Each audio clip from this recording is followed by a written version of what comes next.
Attention, everybody! The views and opinions expressed on the show are not necessarily those of Acts Ministry, Acts Media Group, and or their affiliate and supported ministries and or nonprofits.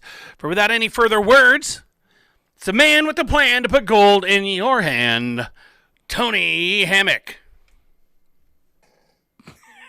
Thank you, Matt. Oh, I hope everybody out there. You're welcome. Thank you. Yes, very much so for such a wonderful introduction. You know, I got to get you some music or something. There we go. Hey, you could bring your guitar in, and Yeah? or that one group you have that's the gospel rock group, The Good News Band? Red. Oh, yeah, no, I don't think, I don't have any permission to use their Oh, music. that's right. That's right. Otherwise, I would. Anyway, hopefully everybody got through last night's storms in one piece and with no damage to your property. I know that we had one car cover for our teenager that blew off, and God only knows where it's at now. But anyway, it's going to be a great day in Springfield, Missouri, Southwest Missouri. If you're in the viewing audience in that part of the country, if you're outside that viewing audience, hopefully your day will be just as well and stuff. I've got a full agenda for this morning's broadcast, and I thank you folks for tuning in.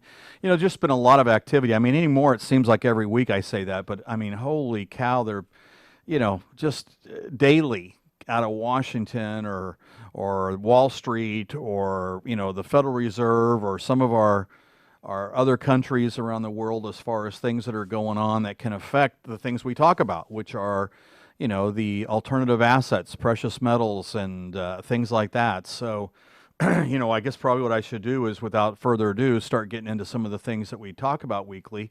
I always like to start off with the stewardship course, just because it kind of gets me grounded and probably gets me hopefully on the right track. I think this week we're on number 11, if I remember correctly. Let me find it here.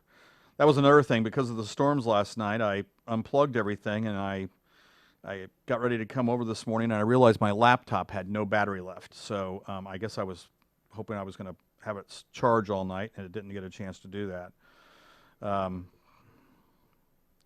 So I'll be right. Okay, there we go. Money and stewardship, and I want to say it was number 11. Ah, okay, here we go. Business as usual. Imagine if the God of the universe decided to visit planet Earth as a new baby, and you were given the opportunity to host his first night in your hotel. Think of the future promotional possibilities. God stayed here his first night. You could sell tickets to see the room where he was born. What an opportunity to make history as a small business owner. God had need of a business owner's establishment one night 2,000 years ago, but there was no room for God in this business that night. There was no room for the unexpected miracle, no awareness of what was taking place in the heavenlies, no sign that God might be reaching out to this business person to be used like no other in all of history. Every day, God has need of some businessman or woman's business.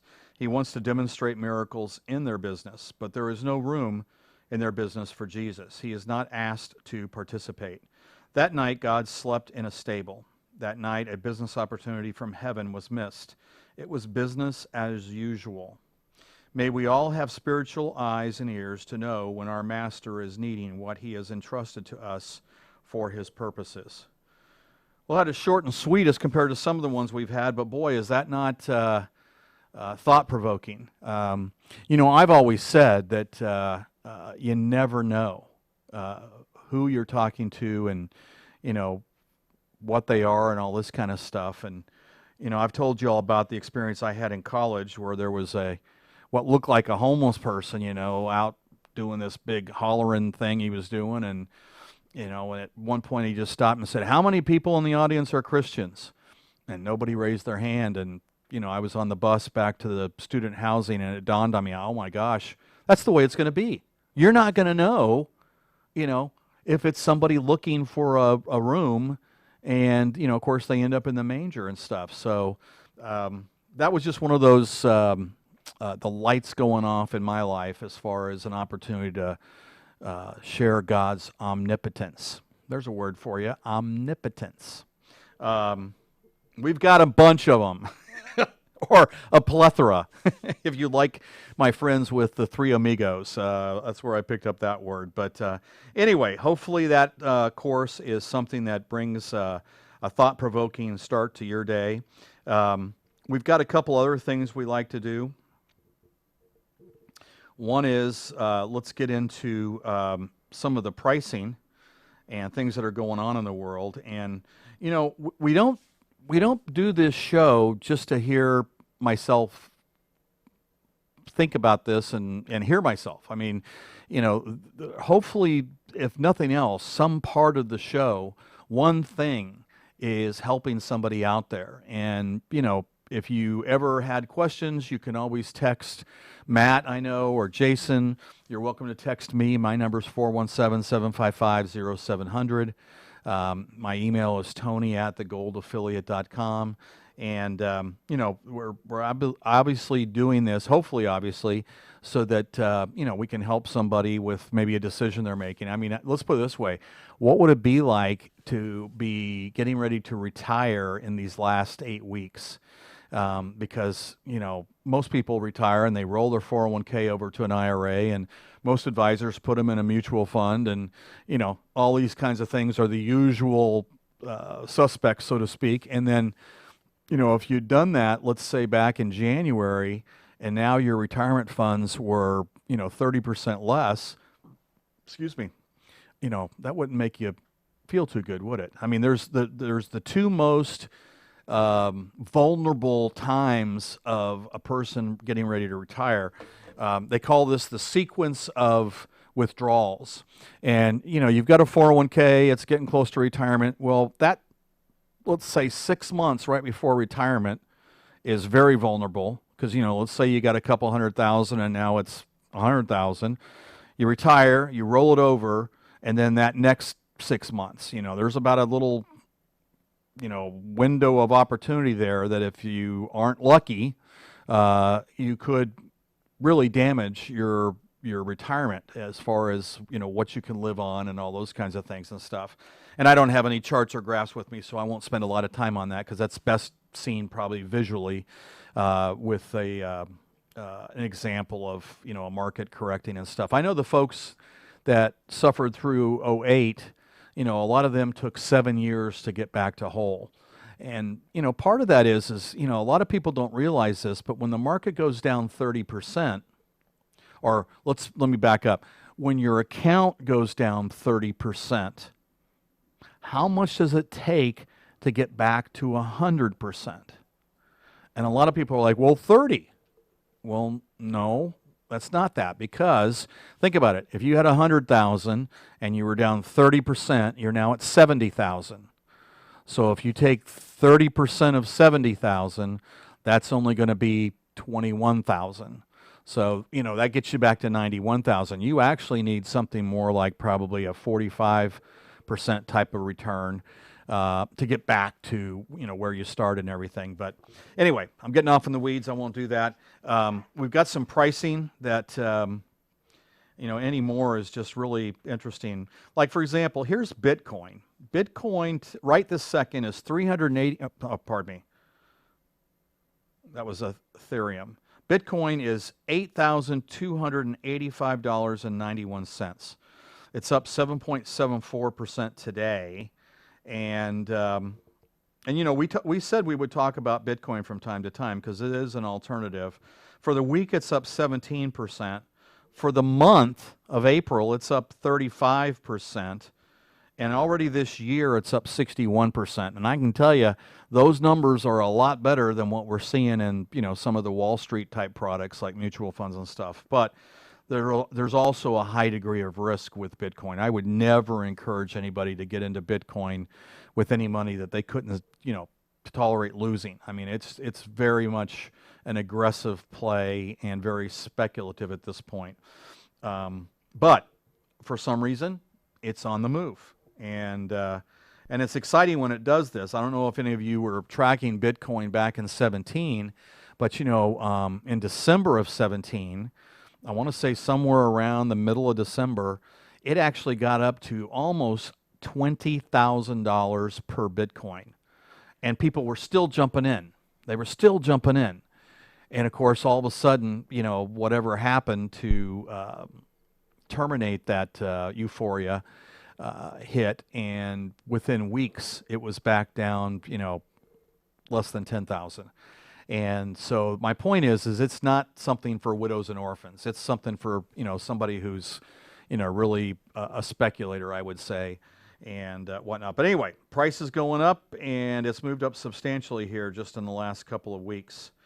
As far as things we're more familiar with and more comfortable with, let's look at gold.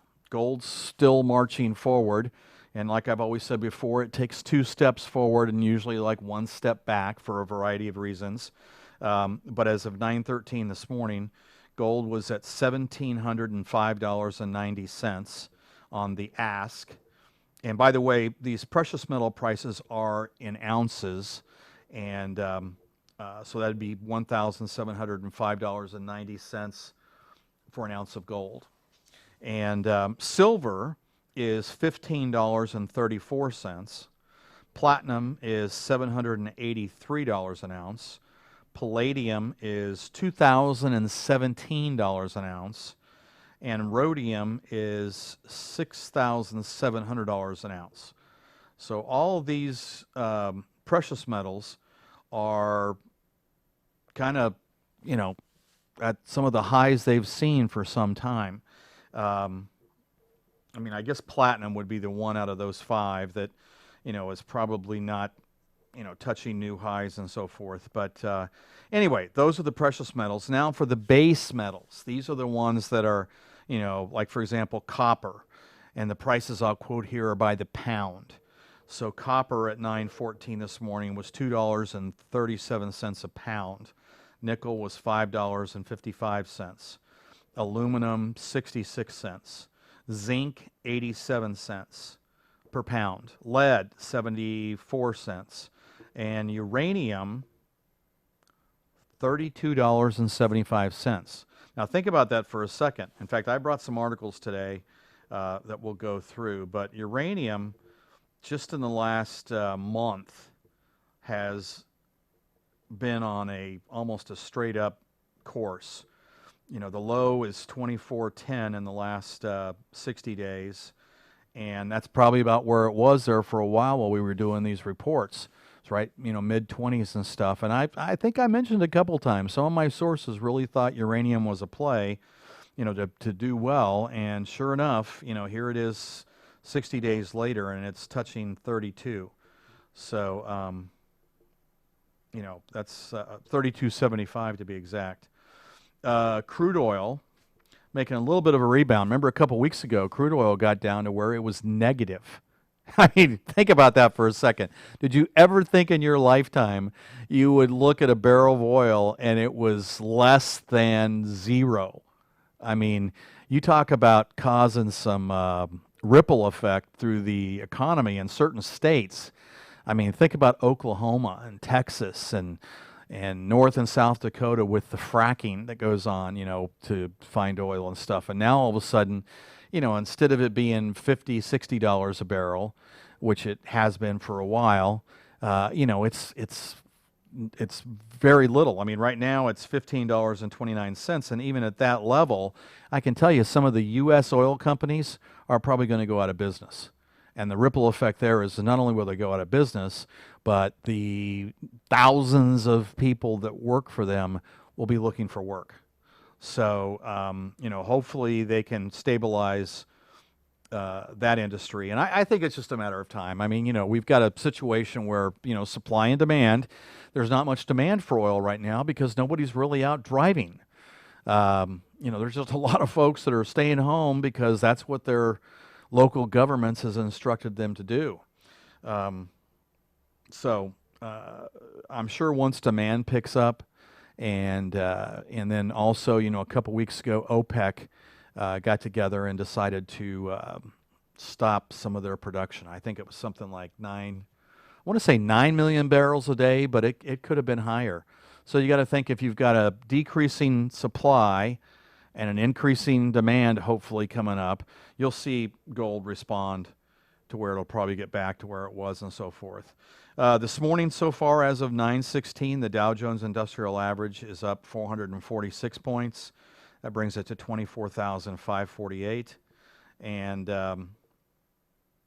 it's volatile. I mean, I've been in this business since 1983. And, there for a long stretch, it was not common to have such wide swings every day.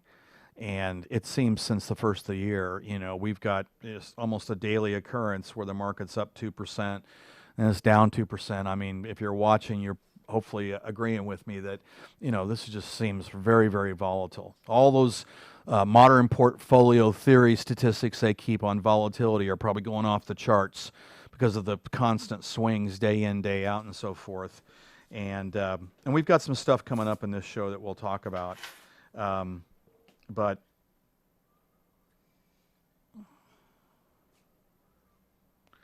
we've got a couple of stories that are just coming out. Oh, it'll be much harder to get gold as Scotia winds down bullion desk. I guess this large, I'm trying to find exactly when this story hit, but a large gold desk, basically where a lot of people get their gold and so forth, is closing down their bullion desk. So, all of a sudden, if you've got fewer people that are providing the precious metals and stuff, you're going to see you, Steve. Be well. We'll keep you in our prayers. Thank you. That was Steve McAllister. He's leaving the building. Steve-O Mickey Mac, we call him. So anyway, that's what I know, and that's my story, and I'm going to stick to it as far as that goes. So I don't know if anybody has gone out and got into some precious metals since we've been doing the show and stuff. I will tell you that last week I had one of those epiphanies for me. And that over the last year, I've had different speakers on from different gold companies. I should say metals companies. I've had different companies that I have shared with you, in some cases endorsed with you. So when I get ready to go in and add to my humble portfolio, I have a chance to go in and check the prices at all of them. And so last week, I was in a mood where I thought, gold's kind of starting to take off there, and I wouldn't mind adding another ounce to what I'm doing. And I went to one of my sources, and they were the price that I could get it for was $1,855, and that would be for a 2020 gold eagle. So a coin, much like oh,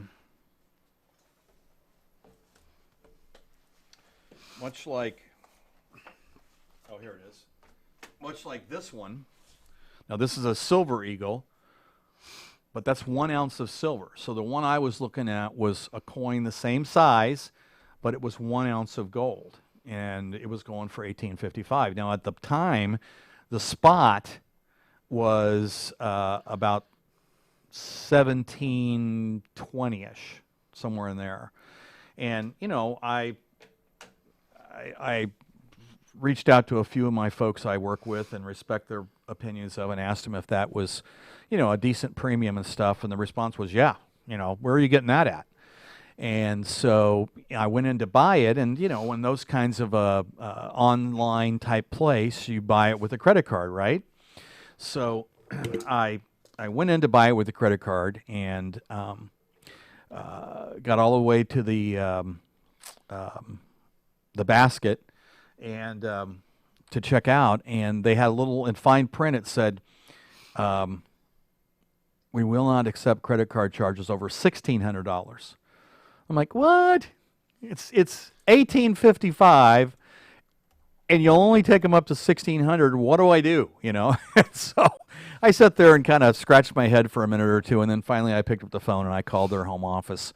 And, I was like asking the lady, I said, okay, so how do I do this? I mean, if I wanted to buy an ounce of gold, or, what if I wanted to buy several ounces and you won't take more than 1,600? And she said, well, what you have to do is you have to get a form from us, fill out all the information so we can do it in an ACH transfer.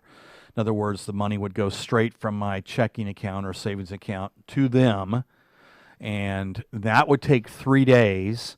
And then once the money was there and in good standing, I guess, it had been posted and everything, I could use it to buy an ounce of gold, or an ounce of anything, I guess. So I had her send me the form, and I filled it out, and all this was going in between other calls and other distractions and stuff. And before I knew it, it was dinner time, and I was like, okay, you know what? I'll just do this tomorrow.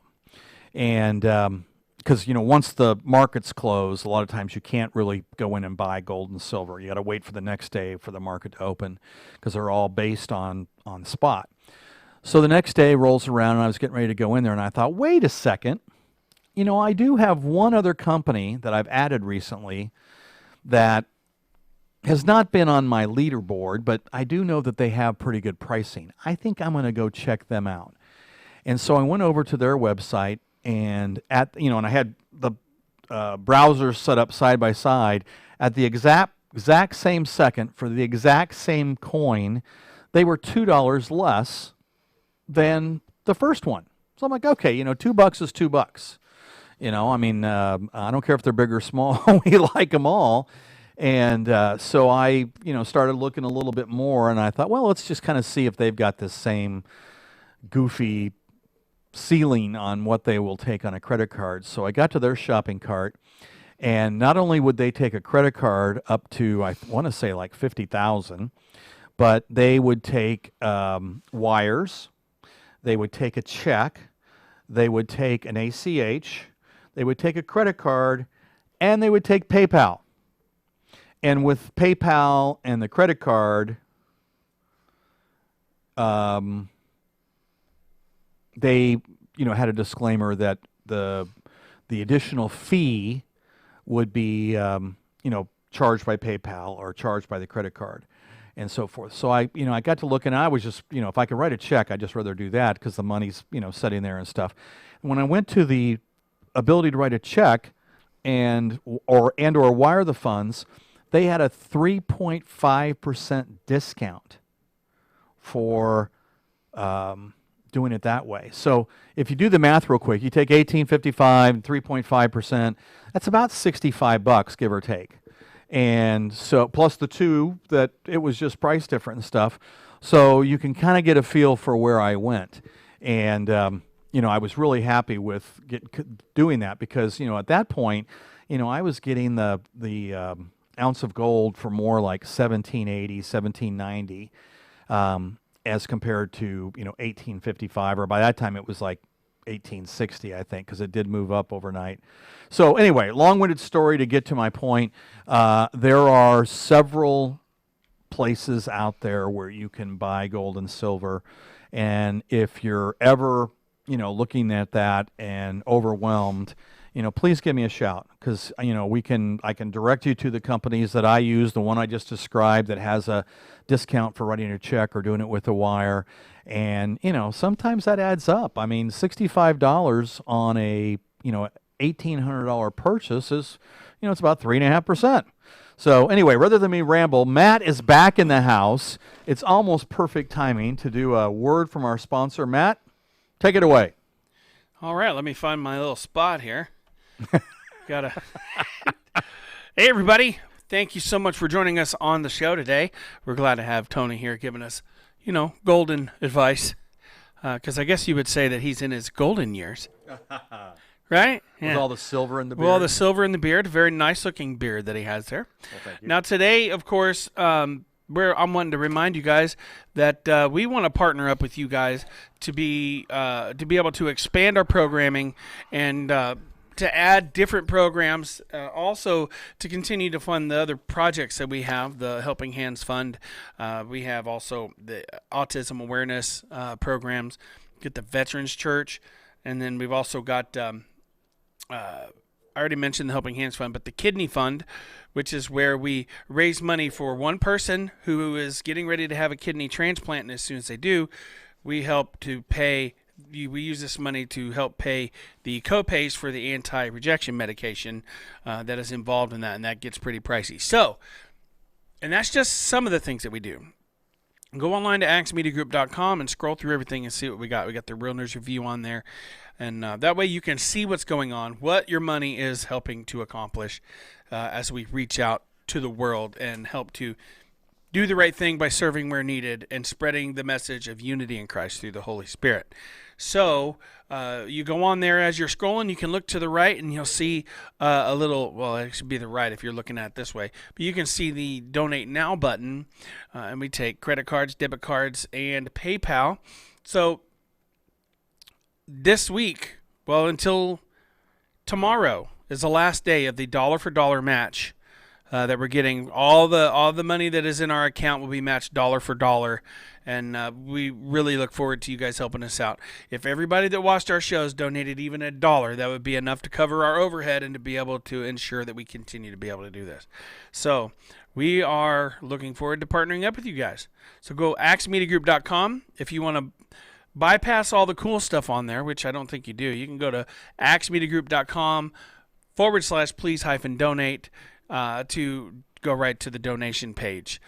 So yeah, appreciate you guys, and we look forward to seeing you guys more in the future. Back to you, Tony. Thanks, Matt. I was sitting there watching you talk, and it dawned on me you don't have the big headphones on. You got this neat little. Oh, this is my earbud for my phone. Yeah.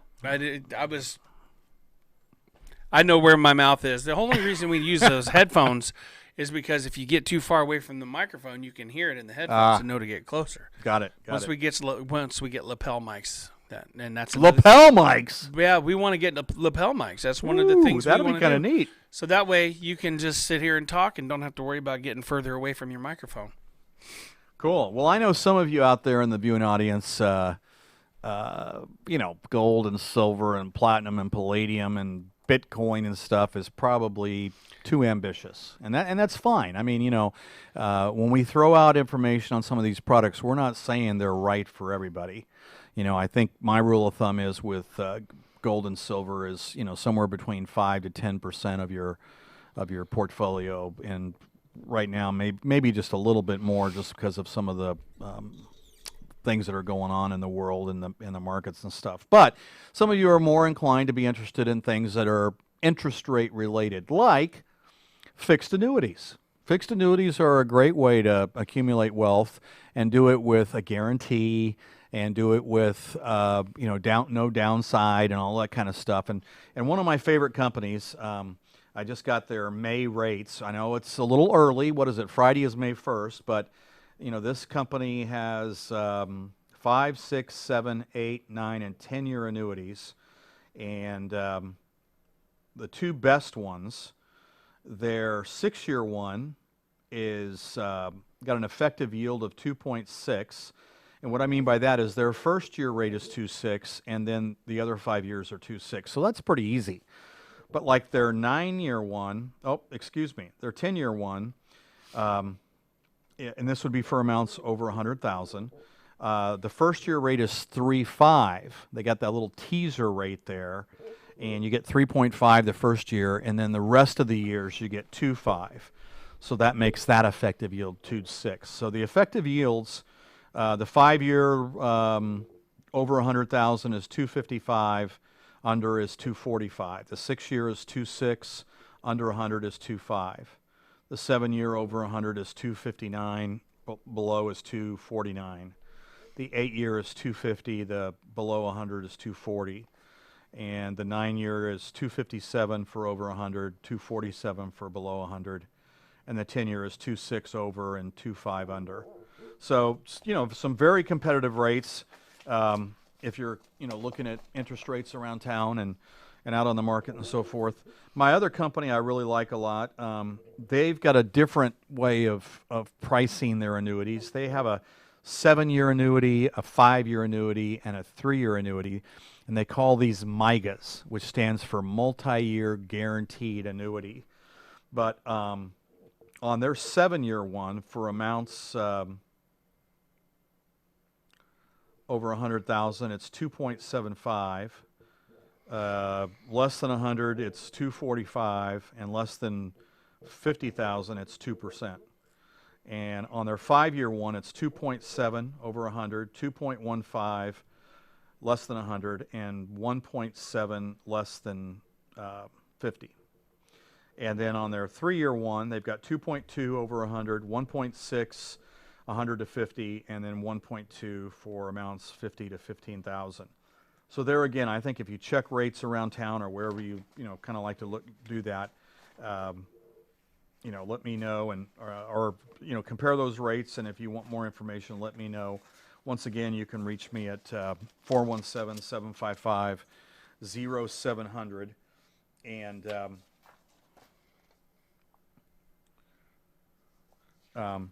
I told you I think I mentioned my laptop had 0 battery, so I wasn't able to bring it. So I quickly, while it was plugged in at the office, I quickly printed out a couple things, and so I have a couple things here that might be interesting to read, just because these are 2 outfits that I really like. They're very contrarian with their message, and I think that's sometimes what we need to hear. Now here's one. I think this is the one I was really wanting to focus on. Do you know what FOMO is? FOMO. It's fear of missing out. And this particular author, he goes, even I can feel the FOMO. This is how I handle it. And he says, I'm feeling again like the lone contrarian wolf that I am. In fact, I've been mistaken for a gold bear, which is embarrassing for a Lobo wolf. For the record, I'm bullish as I've ever been about gold prices this year and for years to come. What I can't shake is my perception that the horrible reality of what's been done to the economy is being dismissed by Wall Street. And when reality sets in, I expect another meltdown, even bigger than the one in March. If I'm right about this, then another major liquidity crunch could send gold and gold stocks much lower, as occurred in March, before they head higher. And what he's talking about that is, remember back in March when we had those really drastic down days, gold should go up, but in fact it went down, and what it was doing was there were these margin calls that people were just having to sell anything they had to meet the margin call, and so they ended up selling some of their gold. So why should the next meltdown be bigger? Well, because the fantasy of a V-shaped recovery is on its last leg, and the hope for a U-shaped recovery isn't far behind it. We saw surprise and anxiety in March. I think Mr. Market is in denial now. I expect fear, desperation, and real panic in the next stage of the crash of 2020. That will ultimately lead to capitulation and despondency on Wall Street, but that's a long way off. And I know you can't see it, but he has kind of a graph here, a curve of the emotions that usually go into markets like these. So for example, back in January, I guess we'll call it, everybody was optimistic. And then, they get in and there's the excitement and the thrill and the euphoria where you're still buying at the top. I mean, Greenspan a couple years back, talked about that euphoria. And people were, and of course this was before 07, 08. But then all of a sudden, there's a little blip, and you start to have some anxiety, and then you got some denial, and then you have fear, and then you're reaching for desperation and panic and capitulation and then despondency. And then that's where most people will actually pull the trigger and sell. They'll sell at the lowest point. And then, next as you start back up the chart, is depression, and then you got hope, and then you got relief, and then you got optimism. So, it's kind of a circle, if you will, where you know what goes around comes around, and if you're not careful, you get caught up in this. You know, you want to buy low and sell high. And so anyway, without spending too much time on that, you've probably seen charts like the one above depicting these stages of investor psychology in a typical market cycle. Nothing new. What is new is the folks on Wall Street imagining that this time can somehow be different in the face of a lot more bad news we all know is on the way. But aren't governments printing up money like there's no tomorrow, boosting stock prices? Yes, that's true. But will low interest rates or free money from the government make people want to go to crowded movie theaters, or take cruises, or travel abroad, or go to concerts, or attend conventions, or watch major sporting events in person, or even go out for dinner to be served by people wearing masks? Eventually they might. I wouldn't be surprised, however, to see consumer preferences permanently altered by lingering fears. Don't forget that people in the Northern Hemisphere are already being warned to expect another wave of COVID-19 infections in the fall. A lot of businesses aren't going to survive, even if the economy is reopened soon. I may be wrong, but I think this harm will migrate from Main Street to Wall Street no matter how much money the government prints. Now, here's the thing. A private investor can just say, what the heck, if he or she buys gold stocks now and then they fall off the cliff, they can buy more or weather the storm and make a pile of money on the other side. But what if I say, what the heck? It'd be a risky business. My trades become a matter of public record. And he has a newsletter that he sells for people that want to follow his advice and so forth. People follow my lead. If I say it's a good time to buy gold stocks and then another market meltdown knocks them all down 50 to 75% or more, some of my readers would panic and realize unnecessary losses. Some wouldn't, of course, but many would, and they would feel betrayed by me. The big reason I'm not sounding the all clear, however, isn't fear of hate mail. It's simply that I see what I see. I think what I think, and I say that I'm actually doing with my own money, which is waiting for the terrific buying opportunity I think is highly likely ahead. I'm not telling anyone else not to buy. If you're sure there won't be a meltdown, be my guest. Or if you're sure you can take the heat if you buy and then there's another waterfall event like March, but possibly worse, more power to you. I'm just saying I don't want to buy in front of a major downturn I still think is likely. I feel a bit as I imagine Michael Burry did before he was proved right in The Big Short. My strategy for making the most of the crash of 2020 has not served me well yet. Some of the gold and silver stocks on my shopping list have doubled or more since their March lows. Same goes for my uranium plays. Guess where I get some of my uranium info. Some readers are getting antsy. It feels like we're missing the boat. Fear of missing out is spreading. I understand. I've felt FOMO myself, watching those stocks keep rising and rising. How do I deal with FOMO? Well, it helps that I'm long already. I have, what he means by long is he already has positions in several of these. He owns them already. I have a portfolio of stocks I'm highly confident in. Except for the two copper stocks I'm holding, I expect them all to move much higher this year. And if inflation comes fast and furious, those copper stocks might deliver later this year as well.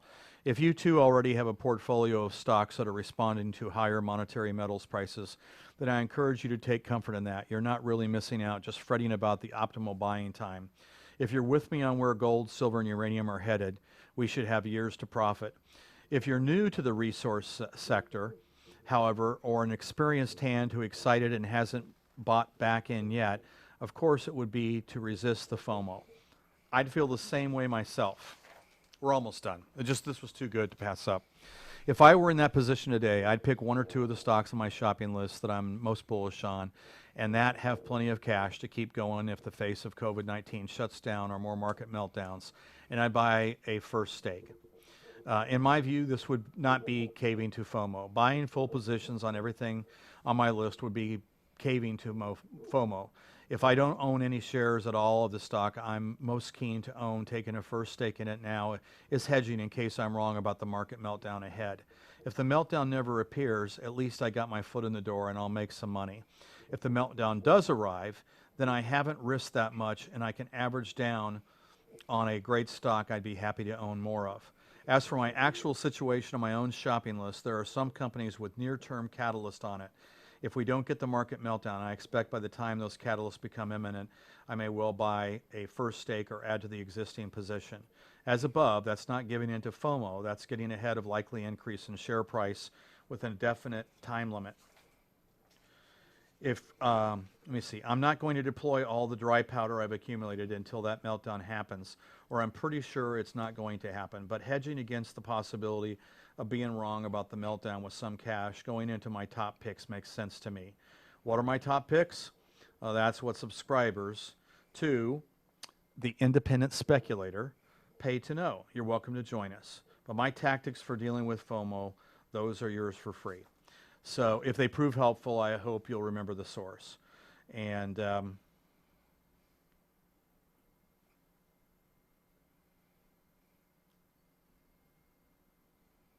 I thought I would just do that for several reasons. One is, here's a person who makes his living by writing a newsletter that people subscribe to, and I can tell you it's not cheap. That, as you can tell, he doesn't know. He doesn't know if the next correction's coming. He doesn't know if, the fear of missing out is something to be afraid of, because, maybe it's over. And my point is that nobody knows. Nobody knows on Wall Street. Nobody knows at any of these central banks.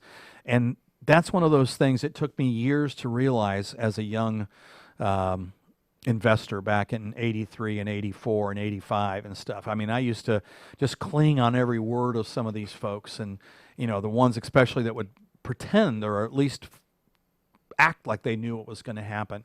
And in reality, somebody like this, I think, is much more prudent to follow, because they're just admitting, I don't know. If it does this, I want to have a position. I'm not doing all of my dry powder, as he calls it. That's another word for cash. I'm not putting all my cash in right now, but I want to have that position, because if it does go up, I get a little profit. But more importantly, if it does go down again, I'm not devastated and lose everything.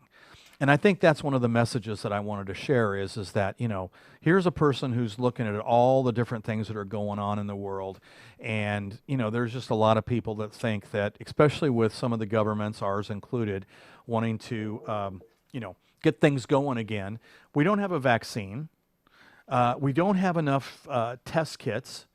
But yet, we seem to want to, open it up. And I will admit, I have cabin fever like everybody, and, would love to go out and all that kind of stuff. But, I don't know if that's the smart way to do it. I will tell you that there's a lot of folks that think we should be very, very careful. Stay home, follow the direction of, the people at the top as far as all the precautions, wear a mask, all these kinds of things. I mean, I don't know if it'll ever, this is the new normal, so I guess we'll find out and stuff. Let me see if I want to read this one real quick. This guy is just really interesting.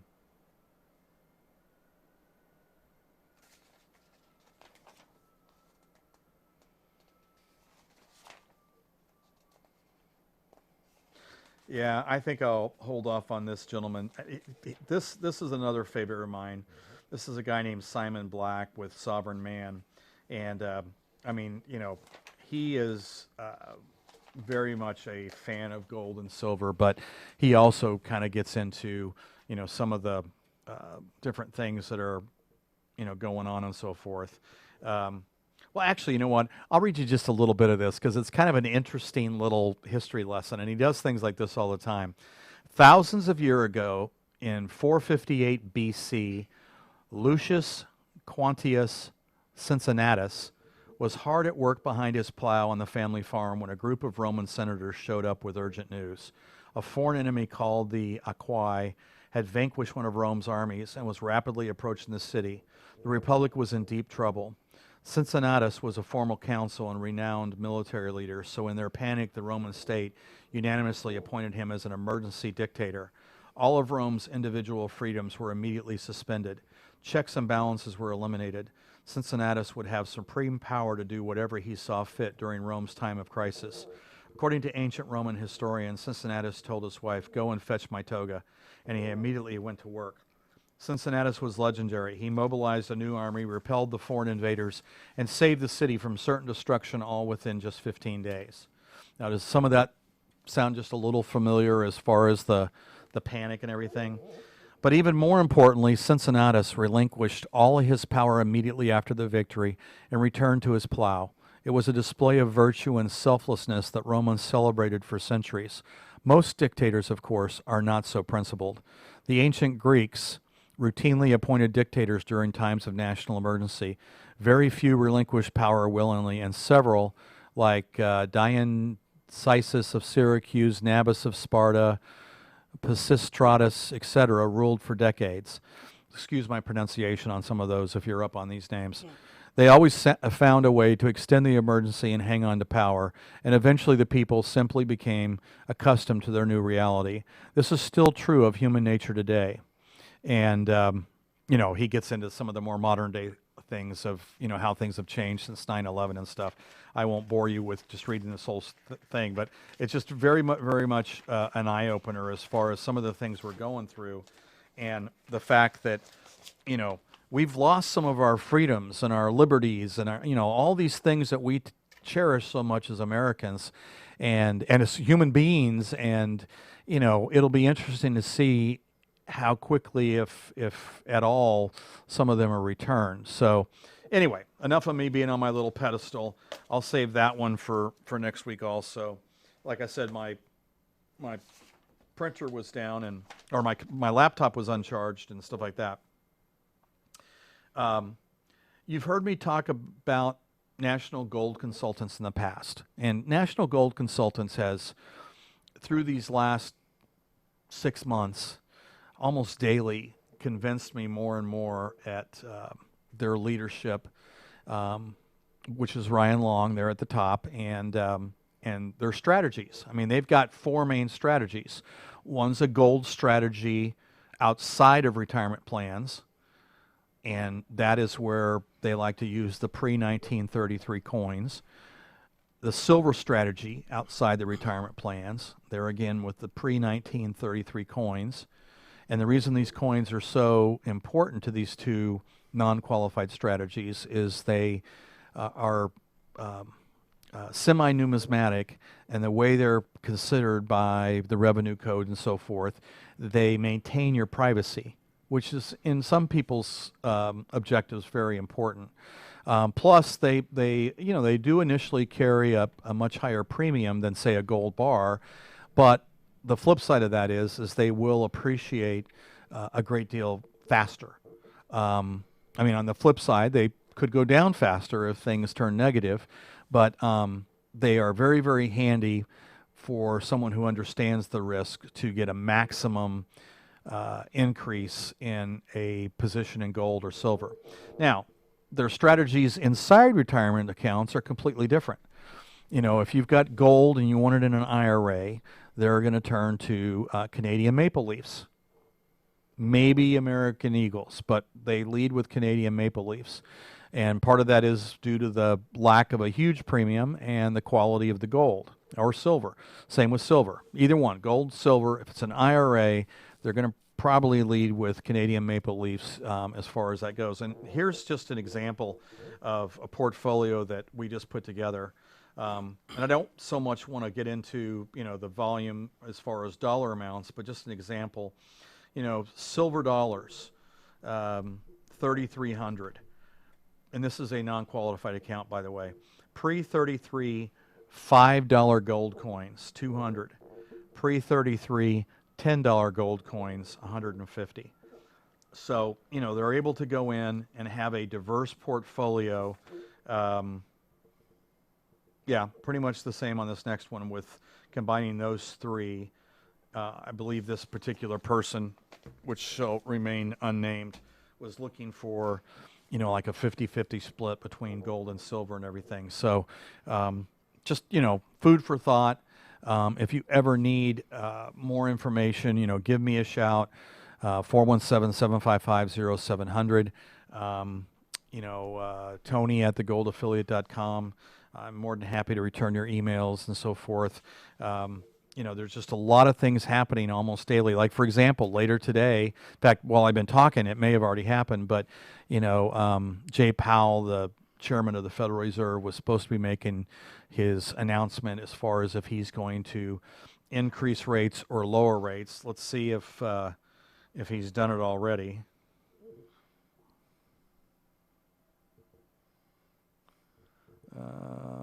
Does not look like it yet. So it must be coming later today. And my point is if rates go down, which they can't go much further, we're almost at zero as it is. But if rates go down, I think that'll be, a plus for the market. And, you might see gold come down a little bit and silver come down a little bit just because, everybody will get excited and they'll be moving money into the market and so forth. On the other hand, if rates go up, which I don't anticipate, but still, I guess that's always there's a chance that could happen. You would see the market go down a great deal, and you would also see some of the precious metals go up just because when you're talking about, big dollars and stuff, these folks are looking at all the options on their screens. And all of a sudden, if they're taking money off the table over here with the stock market, they want to have it working someplace, and it may be coming back into gold or silver. Anyway, I've probably exhausted my time. How much time we got, Matt? We've got like 1 minute. 1 minute. Uno minuto. Well, Matt on the break said something about the matching dollars that are available to Acts Ministry based on how much money they raise. Is it through tomorrow? Yeah. Tomorrow it's through the 30th.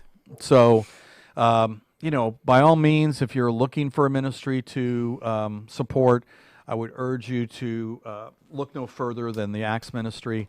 They've got a lot of ministries inside the umbrella of Acts Ministry, and several of those are just doing incredible work. Matt's dad is running one for veterans.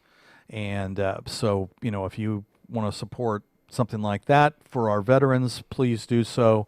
You can always text Matt or just go, I guess, to the Acts Media website. But before my whole minute's out, let me thank Pam and Jim Whining, for making this all possible. Thanks to Dr. Paul Collins for everything that he does and so forth. And, may your days be full of silver linings and your golden years be enjoyable and productive. Matt made me think of that with his intro earlier on. But anyway, thank you so much for watching. We'll be back next week. And I can make one guarantee.